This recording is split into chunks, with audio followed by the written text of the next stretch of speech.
هنتكلم النهارده عن مسجد ما فضلش مسجد طول فترة إنشاء، حول لمصنع صابون وأغلق لمدة 225 سنة. مسجد الظاهر بيعتبر تاني أكبر مساجد مصر بعد مسجد أحمد بن طولون. أنشأه الظاهر بيبرس البندكتاري في الفترة ما بين 665 ل 667 هجري. المسجد تحفة معمارية شاهد على روعة البناء في العصر المملوكي. أنشأه الملك الظاهر ركن الدين بيبرس العلائي البندكتاري الملقب بأبي الفتوح، سلطان مصر والشام ورابع سلاطين المماليك والمؤسس الحقيقي لدولة المماليك البحرية.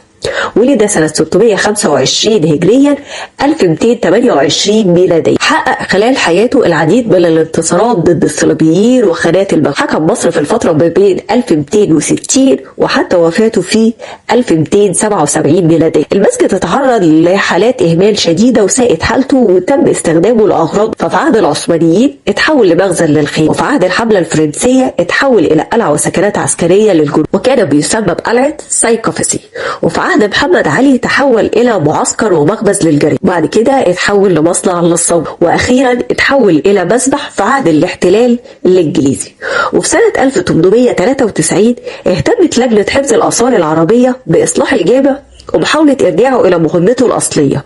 وفي 4 يونيو سنة 2023 افتتحت وزارة الأوقاف المصرية المسجد بعد ترميمه وصيانته. هو أول نبي بعد سيدنا آدم عليه السلام.